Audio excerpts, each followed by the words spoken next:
right, everybody. We are about to start our next panel, talking about third-party relationships. We have, if you don't know him, this man is Sanjay with CyberOne. He is, what's your title? I call you Professional Services Sanjay. Vice President of Professional Services. There you go. He's Vice President of Professional Services at CyberOne. Great team. If you need help with anything, this is the man. Salija Kotra-Turner at Brown Forman, Scott Miller, Mr. Cooper, and Alan Brownshee with IBM. All right, I'm going to get out of the way and let these guys do their thing. Awesome.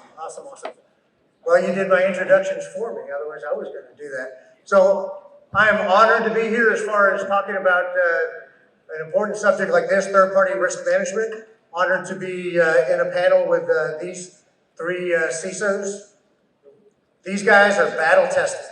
These guys have seen it all, from the good to the bad. So I recommend, if you have the opportunity to meet with them afterwards, pick their brain, because I guarantee you there's going to be a lot of wisdom in there. So to get started around third party, if we talk about just in general, right? We talked about, or we have seen Kaseya 2021, SolarWinds 2020, ASUS 2019. CCleaner 2017, a lot of, when they deal with multiple clients. But then there's also third risk when it comes to your individual organizations, which is unique to you and your organization.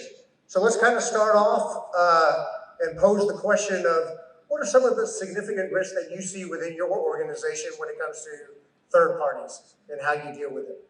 Let's, Salija, if you want to start. Hello, everyone. Let's see, third-party risk it's a pretty broad subject. If you're asking me about what risks I see, the first one is, what scares me the most is that we actually talk about this in terms of people, right? We're talking about phishing and stuff. We say we're only as strong as our weakest link. And our whole supply chain, value chain, third party, however you want to name it, this is part of a long chain. And we are only as strong as that weakest link. So trying to understand where that link is and how we can shore it up is probably where I see is the most difficult part of third-party risk management. Great.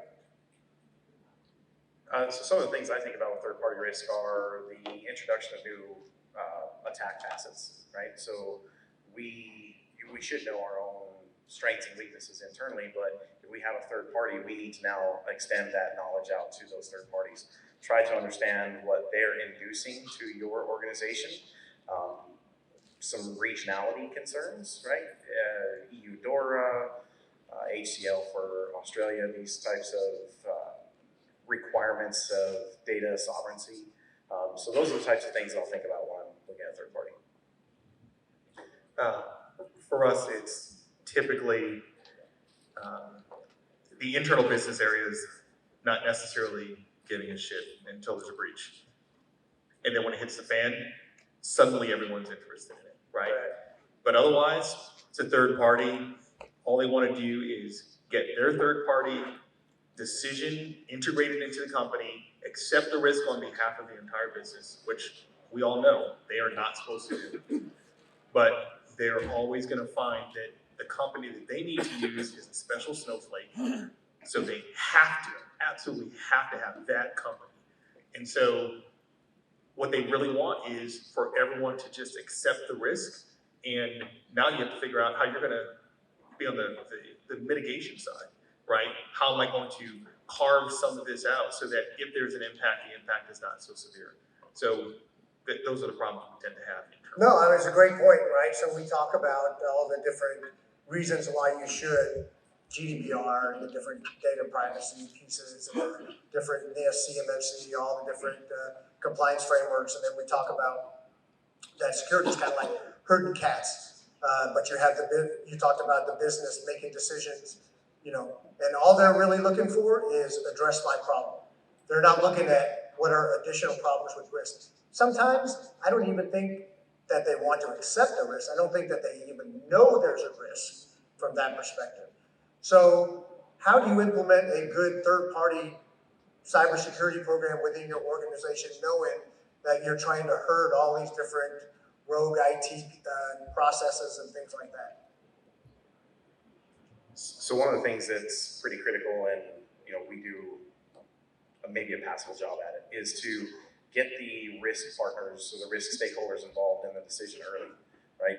When you're trying to solve the business problem, you need to bring in those folks that are going to have unique perspectives that the party that specifically has the business need, those other perspectives are going to play a big role in identifying the risk and thinking about things, right? So is legal taking a look at things? Is your data privacy people taking a look at things? Are you bringing in the penetration test team to ask, where are we weak now that this vendor could impact, and what would we be inducing to maximize that weakness or open up a new attack surface?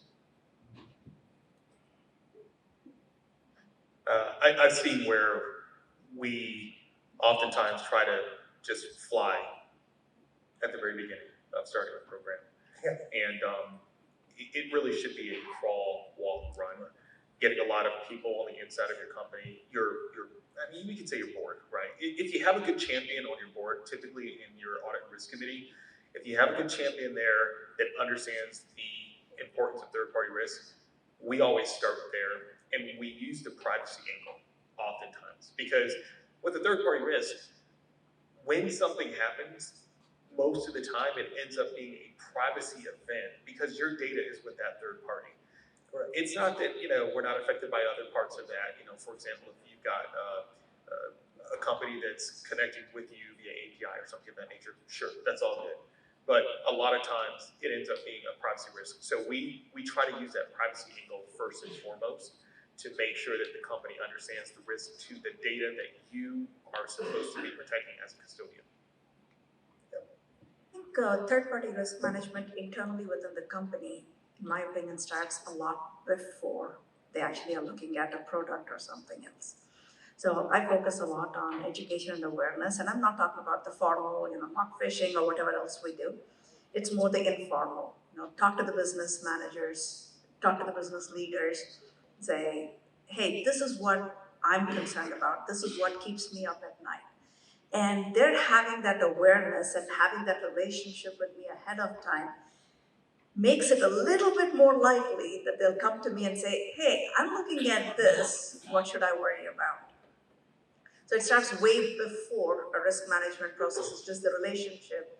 So they feel comfortable that we are a non-judgmental place that they can come to and ask their questions. No, I think you bring up a good point. I think the relationships are very important, extremely important. Otherwise, how are you going to understand the business and the risks and the different processes, right? Because the business is there to generate revenue. And your job is not to sit there and hold it back. Your job is to help maximize that in a secure manner so that you don't end up on the front page, right? And I think Scott brings up a great point about support, because you can do all the third-party risk checks you want. It's really about when you identify an issue, is there anybody that's going to support you in saying, no, we're not going to use this vendor, or we're going to delay because I found something, as opposed to we just went through the exercise, but nobody's going to listen. Otherwise, then what good is that, right? Yeah. Is there any difference when you're looking at, let's say, SaaS-based third parties, or let's say on-prem technology or solutions, when you look at third parties, and how do you deal with that? Yeah, so so to answer your first question, from an assessment perspective, we don't do the assessment any differently. We start the assessment in the same way. We use the same questionnaires that we're going to send to them, regardless of whether it's a SaaS solution or an on-prem solution. And to be honest with you, about 80% of the time these days, 90% of the time, it's a SaaS-based solution, right? Each time, what I am concerned about is what is their posture, not just what they're able to return to us via a questionnaire.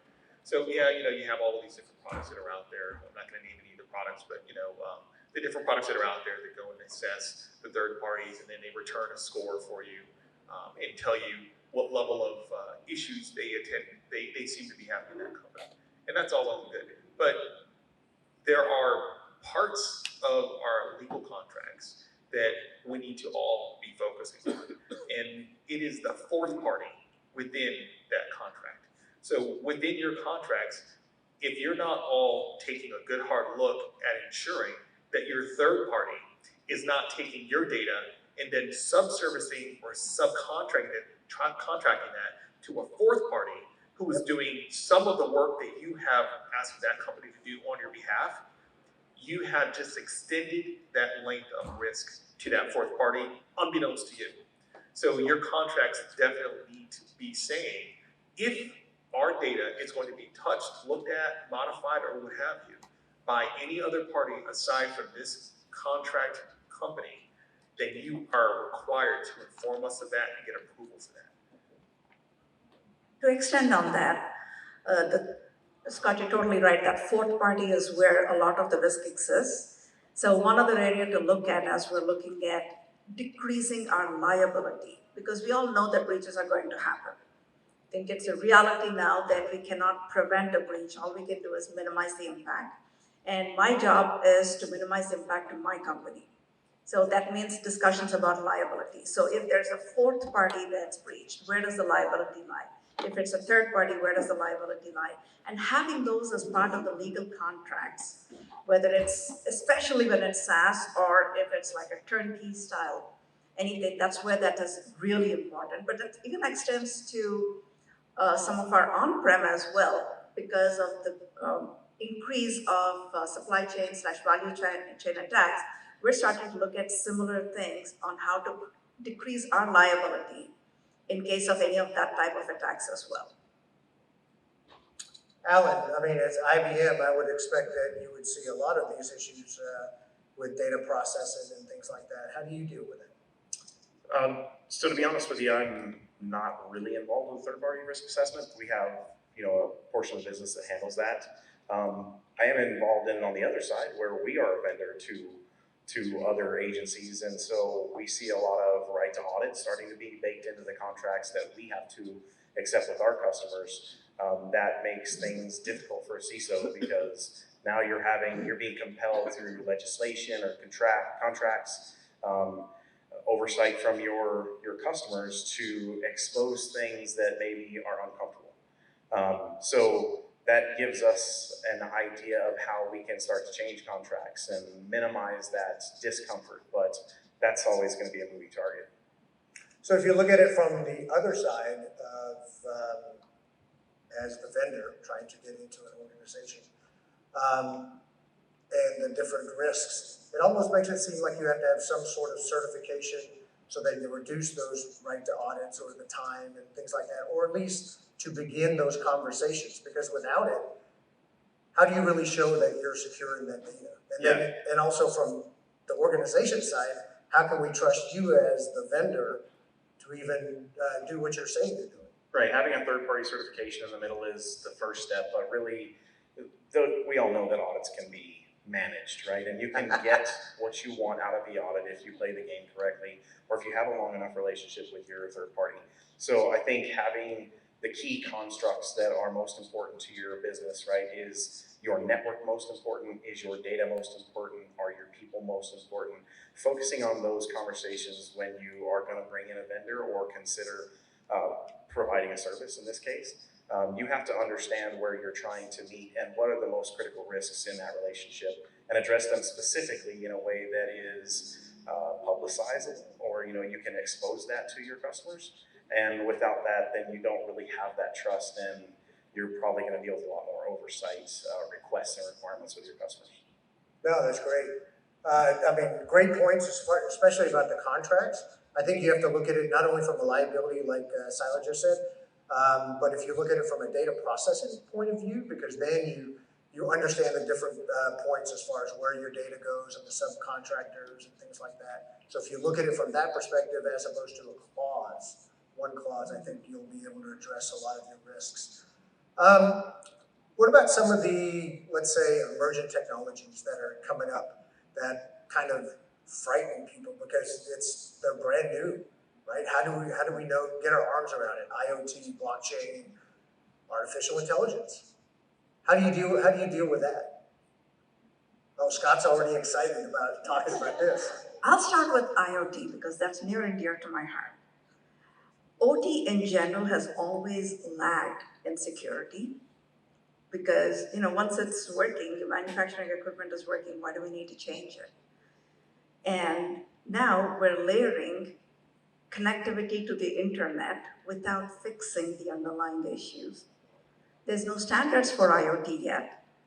So it's the wild, wild west that we're now connecting to the internet and saying, here, have a go at this. So IoT definitely scares me. We are, for the most part, still relying on, I'm going to call old-fashioned technology like network segmentation, air gapping in some cases, which is not the best way to actually operate said equipment. We're connecting them to the internet for a reason, and then we're taking away that connectivity. So that's definitely a large area that I'd love to see some improvements in. Again, a lot of reliance right now from a security perspective tends to be the more what I call old-fashioned, but still tried and true methods of securing it. Yeah, I completely agree that the old stuff sometimes just works, right? I mean, if you're air gapping it and you can't get that physical access to it, then it's going to be pretty damn safe, right? The reason that this particular topic excited me a little bit is because, to the point that you were making a little bit earlier about data and data use, right? And what do you look for in your contracts?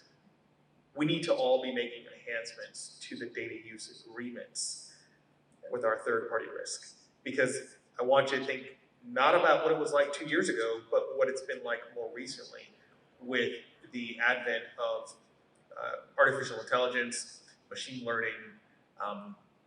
At this point, when you are trusting your third party, what are you doing to ensure that the data that is being shared with them is not being leveraged to help them create new products or enhance their products? So do you have data use agreements that have clauses that ensures that the data that is being shared with them is not being used to enhance their products, their intelligence, and grow products that might even be in competition with you? That's something that a lot of people have not been thinking about lately. I don't think very many people think about that perspective. Yeah. Right? I would say even, we're all concerned about how our specific company's data is being used, but the vendor's going to get telemetry. They're going to be able to infer things about your company's use and your data specifically. And when they leverage that for their own benefits, if you don't have a prescribed manner in which that happens, an agreement for that, they can take that inference not only to create new products, but also to potentially sell metadata about your company, right? It's going to be obfuscated, it's going to be anonymous, but they can say that our customers, here are all of our logos, and we are seeing these trends, we are seeing these patterns, so that's valuable data to others, and they can use that to enrich their relationships, their own portfolios, and then the portfolios of their partners. So if you believe that there is a uniqueness to your business, you need to be thinking about that fourth party again. No, yeah, we talk about IoT. If we think about IoT from a manufacturing perspective and PLCs and the technology catching up to us, what about just standard OT stuff that we don't think about? TVs, smart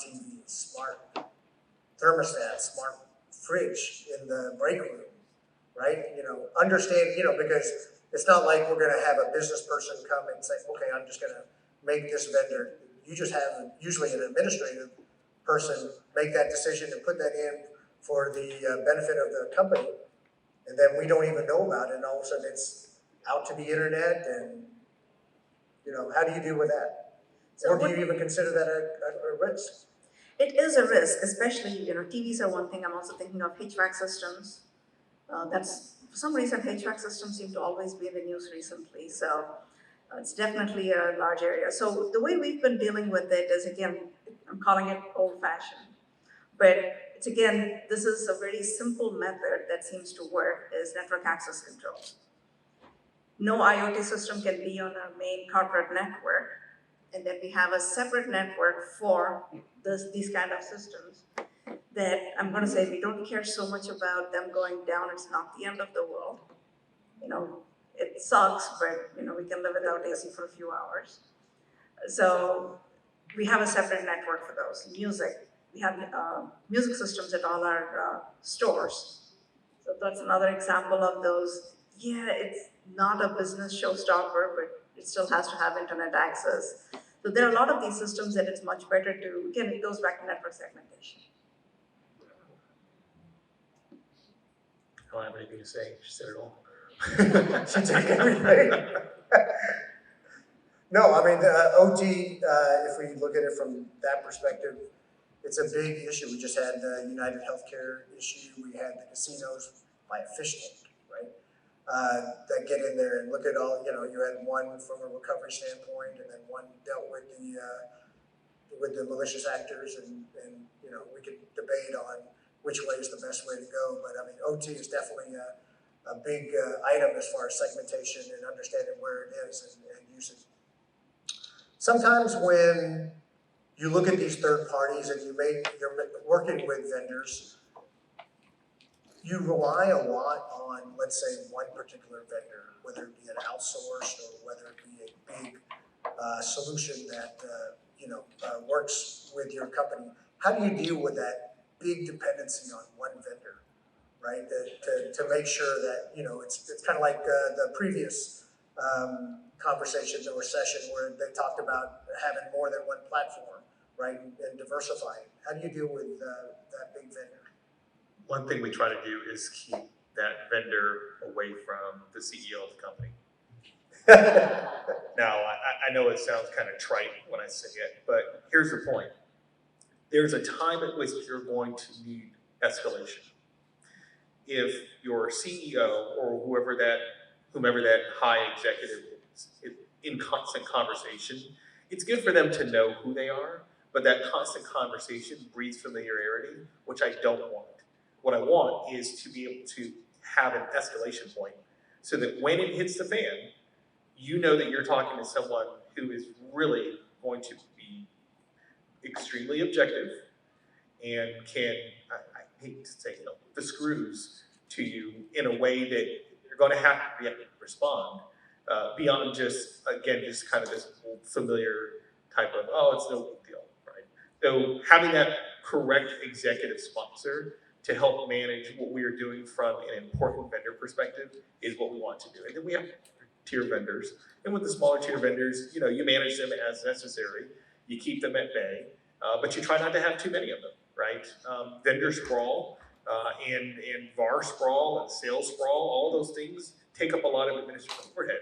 So we try to have some key vendors that we use all the time and then continue to leverage those so that we can create great relationships, but also, again, creating the right separation so that there is an escalation point. Great. So for us, if we have a critical vendor, it doesn't matter if it's like a unique vendor that does something that's in a niche area of the field, or that's a very focused area of the business and we have a single vendor that's in place.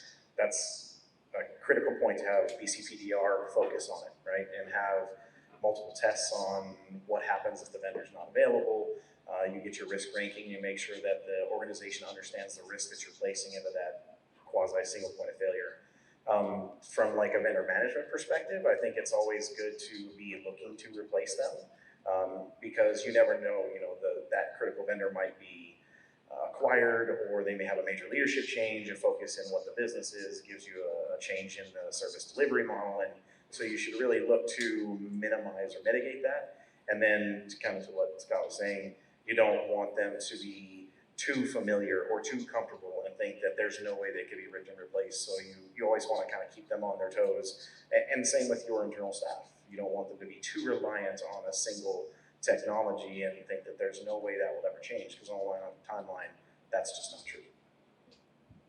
Yeah, for the larger vendors, apart from the usual security checks, what we also try to do is financial viability.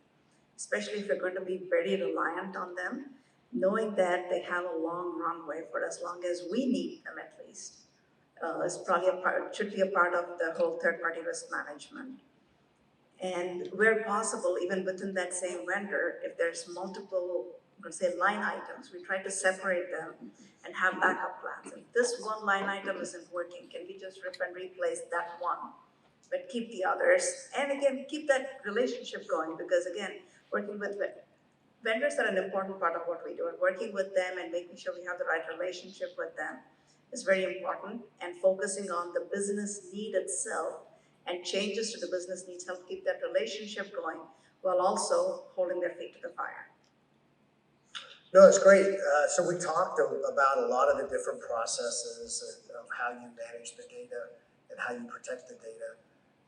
But it almost seems like we're talking about a static point in time when somebody makes a decision and they're bringing in a new vendor, right? So, but we know that risk is continuous, right, every day. So how do you continuously monitor the risk from these third parties as opposed to just upon entry or maybe at the time of renewal? How do you deal with the continuous piece? Use a third-party tool, or a couple of tools actually, for threat intelligence feeds, as well as just straight up standard, take all your vendors, stack them in here, and then start researching and seeing what comes back from the watering holes that your vendors are going to. So that's one part of it.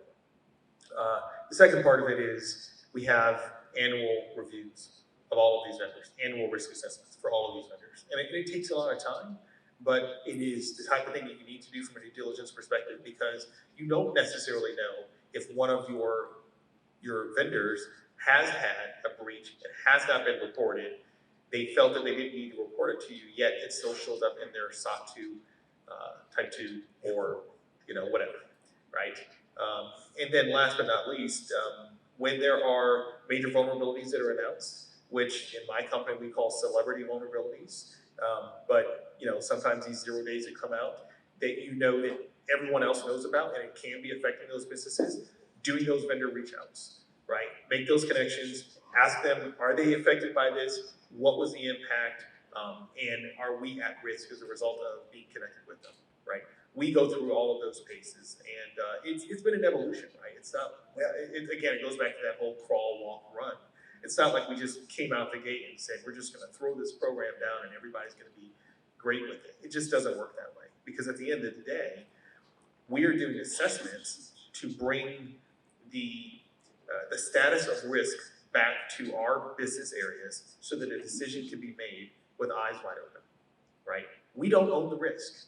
Security does not own risk. Great point. We own the responsibility of bringing that risk to our business leadership so that a conscious decision can be made. We actually we classify our vendors based on what we believe is the risk to our company. And, kind of being able to do some of those annual, quarterly, whatever periodic reviews is a little bit easier when we do that, because then we can focus on those highest risks for the highest frequency and then go down from there. So we try to bring up issues during quarterly business reviews, which are not necessarily risk-based, but just kind of operations reviews. We try to keep risk on the table in those discussions, even if we don't go very in-depth. It's just so we can discuss them as needed. I would say that one of the other things that we do as practitioners is we should always be looking for emerging risks as we're using the technology. If something was working before, it's all of a sudden not working, that should be a signal that there was a change that you need to really get underneath and find out what was the occurrence there. Having a good escalation path with your vendor is also another good piece of advice, because if something does happen to go wrong, or you do need to get that intelligence on an emerging risk that you need to identify with them, having that predetermined pathway is good. Being on the other side of it as a vendor, whenever something happens in cloud or one of our core services or one of our core technologies, we have a very well driven path for some of our marquee customers when they need to know, right? Whether it's the federal government or financial institutions, they already know how to approach us to get that information for those emerging risks that they're seeing.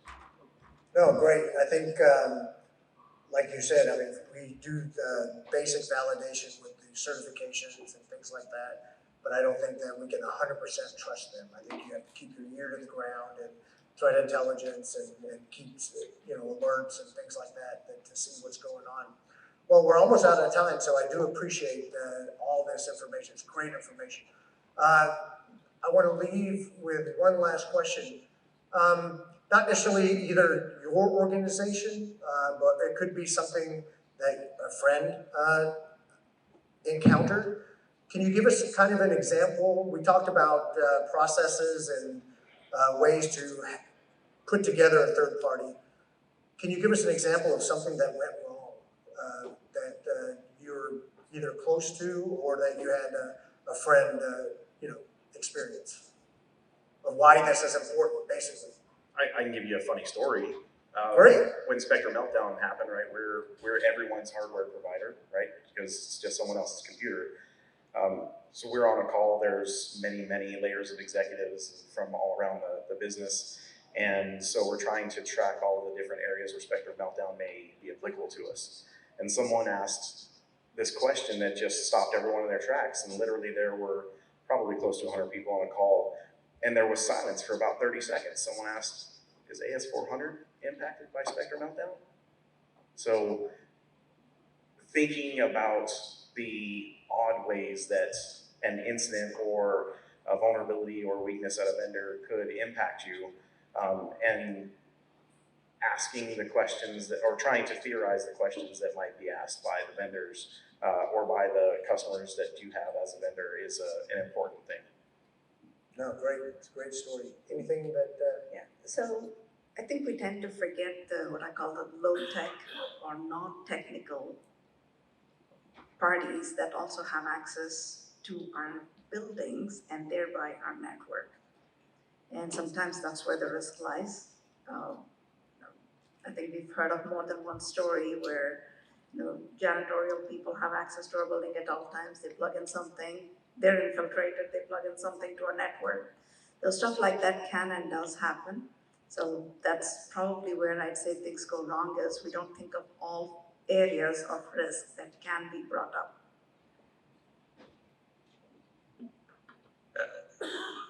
The one thing that I can think of is when we did have a situation with a third party that thought that they were above the law because they knew the right people. And had to be brought down to earth because this is a person who knew the right highest ranking individual. This isn't in my current company, by the way. Kind of like what you were talking about with the CEO issue. This is that CEO issue, right? So in this circumstance, this is a company that did not have documentation. They didn't have a program. They couldn't give us results from any assessments that have been done. We asked them for risk control self-assessments. They're like, we don't have one of those. And then We don't need it. Suddenly, 2 days later, they had one, right? And so, where are your policies and documentation, right? And unfortunately, I mean, there's a lot of resources. There are a lot of resources available right now where you can just go on and say, hey, generate a policy for me. Make it 12 pages long and cover the following areas, right? Which is a good thing and a bad thing, right?